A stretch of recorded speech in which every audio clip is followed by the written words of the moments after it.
Pasca semakin memanasnya hubungan Turki dan Yunani mengenai wilayah perbatasan yang kaya akan sumber daya alam minyak dan gas bumi tersebut, saat ini membuat hubungan kedua negara kian semakin membara.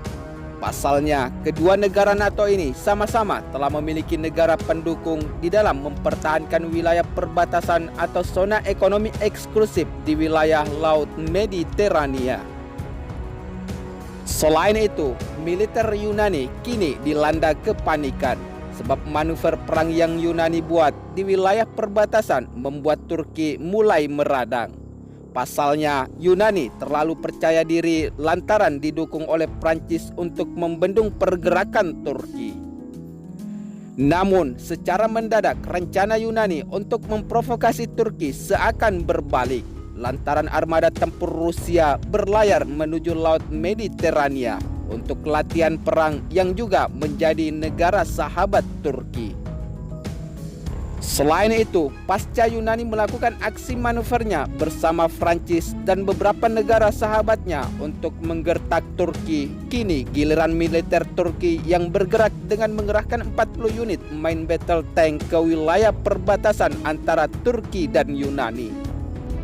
Menurut sumber informasi, Presiden Turki Recep Tayyip Erdogan telah menekankan Athena untuk menyelesaikan perselisihan bilateral mengenai klaim atas perairan lepas pantai Siprus melalui dialog antara kedua negara sebagai solusi perdamaian dari situs yang semakin meruncing saat ini.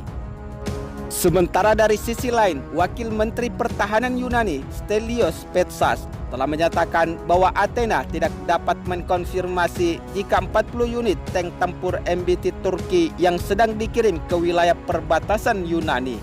Stelios menyebut jika hal itu bisa menjadi aksi propaganda oleh Ankara.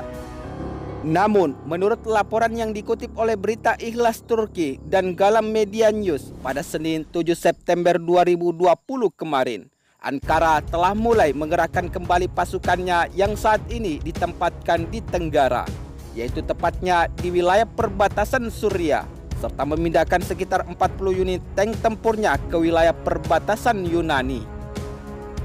Namun, pada saat yang sama, laporan yang bertentangan dari Anadolu Agency mengutip seorang pejabat yang tidak disebutkan namanya, menyatakan bahwa tank-tank tempur tersebut tidak akan pergi ke wilayah perbatasan Yunani dan Turki.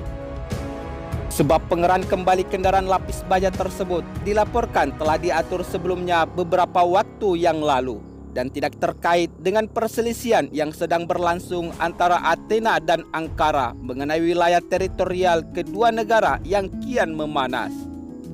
Sementara tentara kedua Turki yang ditempatkan di Provinsi Malatya mengeluarkan perintah untuk penempatan kembali, meskipun tidak jelas apakah tank-tank ini akan bergabung dengan pasukan di provinsi itu atau akan pergi ke tempat lain untuk menjalankan tugas atau misinya.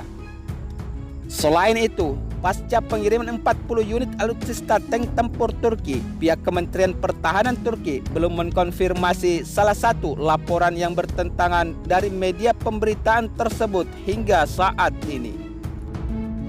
Namun, tidak bisa dipungkiri jika laporan tentang kemungkinan penempatan kembali pasukan Turki muncul ketika negara itu terlibat dalam perselisihannya dengan Yunani mengenai perairan yang disengketakan di dekat Siprus. Kenekatan dan perseteruan antara Ankara dan Athena ini untuk terus mempertahankan wilayah perbatasan atau zona ekonomi eksklusif yang masih bertentangan tersebut tidak lain disebabkan dengan kekayaan sumber daya alam minyak dan gas bumi yang diproyeksikan menyimpan cadangan minyak berjuta barel. Namun, sikap Turki yang mengklaim wilayah zona ekonomi eksklusif yang bertentangan dengan Athena membuat Yunani bergerak dan telah memobilisasi pasukan militernya untuk menghentikan aktivitas Turki, karena Ankara telah meningkatkan tingkat kesiapsiagaan angkatan darat, angkatan laut, dan armada tempur udaranya di wilayah tersebut. Sebab meningkatnya ketegangan di wilayah perbatasan Laut Mediterania Timur telah memicu kekhawatiran bahwa situasi tersebut dapat berakhir dengan konflik bersenjata. Walaupun kedua negara telah mendukung gagasan untuk menyelesaikan masalah tersebut melalui dialog, tapi kesepakatan untuk mengadakan pembicaraan belum tercapai hingga saat ini. Menurut sumber media informasi lainnya, Sekretaris Jenderal NATO yaitu Jens Stoltenberg telah mengumumkan dimulainya pembicaraan teknis antara Yunani dan Turki minggu ini. Namun lagi-lagi Athena menolak untuk terlibat di dalam perundingan tersebut hingga Ankara menarik kapal perang dan kapal penjelajahnya dari perairan yang disengketakan saat ini. Namun di sisi lain, Presiden Turki Recep Tayyip Erdogan telah memperingatkan Yunani agar tidak menolak resolusi damai antara perselisihan tersebut dengan bersumpah pengalaman menyakitkan antara kedua negara.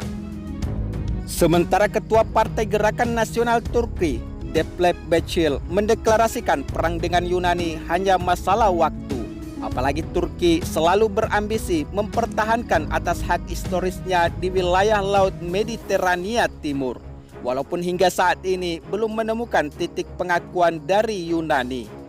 Apalagi ketua partai asal Turki tersebut kerap kali mengungkapkan jika perang di wilayah Laut Mediterania dan Aegea hanya masalah waktu, dan hal tersebut dapat kita lihat ketika kedua negara ini telah mendapat bala bantuan militer dari negara sekutu. Apalagi Turki sedang menghadapi rencana invasi militer baru dan Turki tetap bersikeras untuk mengambil alih wilayah sejak tahun 1998 silam. Sementara politisi Turki yang beraliansi dengan partai berkuasa Turki itu menyatakan jika dari sekarang perilaku Yunani akan menentukan meningkatnya ketegangan yang akan menyebabkan pendarahan atau konfrontasi yang keji. Namun tidak dapat dipungkiri jika Turki dan Yunani berselisih terkait wilayah perbatasan laut di Mediterania dan hak eksplorasi sumber daya hidrokarbon yang menjadi aset terbesar bagi negara pemilik. Memang tidak bisa dipungkiri jika selain wilayah Laut Cina Selatan yang menjadi area persengketaan karena ketidakjelasannya wilayah perbatasan antara Cina dan beberapa negara di kawasan Laut Asia Tenggara, wilayah Laut Mediterania juga merupakan salah satu wilayah yang saat ini menjadi ajang persengketaan yang disebabkan kekayaan sumber daya alam migas yang sangat melimpah di wilayah tersebut. Menjadinya ajang persengketaan wilayah Laut Mediterania yang akhirnya membuat hubungan Turki dan Yunani semakin kian menegangkan. Bagaimana tidak, Yunani saat ini telah mulai melibatkan beberapa negara NATO walaupun tidak bisa dipungkiri jika Turki juga telah menjadi salah satu negara NATO. Namun Turki di bawah Presiden Tayyip Erdogan kian membuat Yunani menjadi bulan-bulanan kebijakannya.